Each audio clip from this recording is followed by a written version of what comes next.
এসএসসির বোর্ড চ্যালেঞ্জের রেজাল্ট কখন প্রকাশ করবে, কয়টায় তোমরা দেখতে পারবা, এই প্রসঙ্গে তোমাদেরকে আমরা জানাবো। অনেক ভুলভাল তথ্য তোমরা জানছো, অনেকে অনেক কথা বলছে, এমনকি বোর্ডের নোটিশও প্রকাশ করেছে, কিন্তু বাস্তবতা ভিন্ন ভাইয়া, বাস্তবতা ভিন্ন। আজকে আমরা তোমাদেরকে জানাবো যে তোমরা এক্স্যাক্টলি কয়টায় তোমাদের ফলাফলগুলো পেতে পারো। কি বলছে এ ব্যাপারে শিক্ষা মন্ত্রণালয়, কি করে শিক্ষা বোর্ডগুলো। দেখো, রেজাল্ট কিন্তু শিক্ষা মন্ত্রণালয় প্রকাশ করে না। যদি শিক্ষা মন্ত্রণালয় প্রকাশ করতো তাহলে শিক্ষা মন্ত্রণালয় যখন বলবে তখনই ফলাফল প্রকাশ করবে। রেজাল্ট প্রকাশ করে কে? শিক্ষা বোর্ড।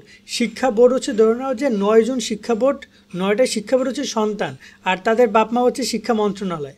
সেই জায়গায় শিক্ষা মন্ত্রণালয় এককভাবে কোনো রেজাল্ট দিচ্ছে না, শিক্ষা বোর্ডগুলো আলাদা আলাদা সময় আলাদা আলাদাভাবে রেজাল্ট প্রকাশ করবে। বোর্ড চ্যালেঞ্জের রেজাল্ট দেখতে গুগল প্লে স্টোরে যে এসএসসি রেজাল্ট 2025 লিখে সার্চ করলে 1 নম্বরে কমলা লোগো সহ এই অ্যাপসটি ইনস্টল করে নাও। তারপর অ্যাপ ওপেন করে ফল পুনরীক্ষণ অপশনে যে ফল পুনরীক্ষণ ফলাফল অপশনে প্রবেশ করতে হবে।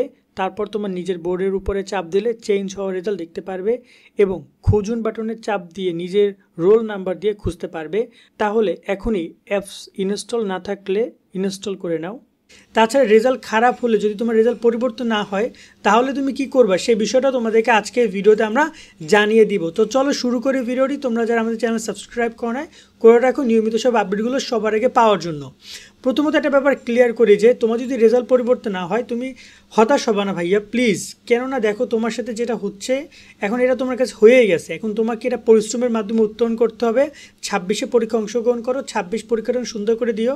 26-এ নতুন সিলেবাস আছে, যে সিলেবাসটা অনেক শর্ট, তোমাদের পুরো বই পড়তে হবে না। যে সাবজেক্টে ফেল করেছো শুধু সেই সাবজেক্টে পরীক্ষা দিতে হবে এবং তুমি চাইলে সকল বিষয়ে পরীক্ষা দিতে পারবা। এটা তুমি স্কুলে যোগাযোগ করে স্কুল থেকে তোমাদের ব্যাপারটা সমাধান করে দিবে এবং তোমরা পরীক্ষা অংশগ্রহণ করার জন্য এখন থেকে প্রিপারেশন নিও, যদি রেজাল্ট চেঞ্জ না হয়। বাট আমরা আশা রাখি তোমাদের সবার রেজাল্ট চেঞ্জ হোক। দোয়া রইল ভাইয়া তোমাদের সকলের জন্য। আমরা যতটুকু পেরেছি তোমাদের হেল্প করবো এবং 26-এও তোমাদের সাথে আমরা সব বিষয় নিয়ে হেল্প করবো। ইতিমধ্যে সকল বিষয়ে ওদের সাজেশন আমরা দিচ্ছিলাম। এখন কথা হচ্ছে যে বিভিন্ন বোর্ড তো নোটিশ প্রকাশ করেছে, সবাই বলছে 10টায় ফলাফল প্রকাশ করবে। এই যে ঢাকা বোর্ড, এই যে বরিশাল বোর্ড 10টায়, এই যে ময়মনসিংহ বোর্ড 10টার কথা বলেছে, 10টায় ফলাফল প্রকাশ করবে। এখানে আবার বলা হয়েছে তোমার এখানে চট্টগ্রাম বোর্ড 10টায় ফলাফল প্রকাশ করবে।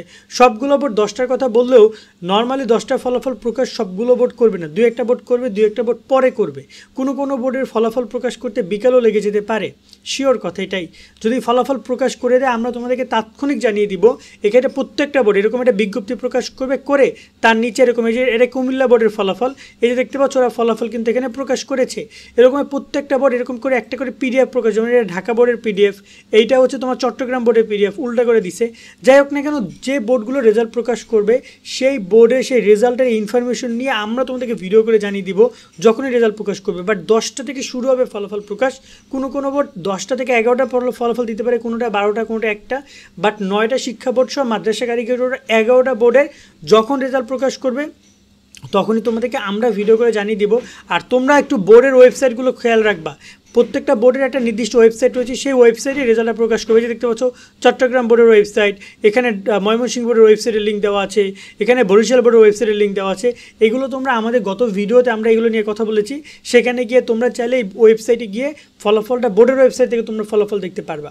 তাই চেষ্টা করবা বোর্ডের ওয়েবসাইটে খোঁজখবর রাখার জন্য, কারণ এখানেই তোমাদের মূল যে তথ্যগুলো সেটা প্রকাশ করবে বোর্ডের ওয়েবসাইট, আর কোথাও না। আবারও বলছি, এই যে ঢাকা বোর্ডের ওয়েবসাইট, সকল বোর্ডের ওয়েবসাইট, এখানেই তাদের বোর্ডের ওয়েবসাইটে এই তালিকাগুলো প্রকাশ করবে।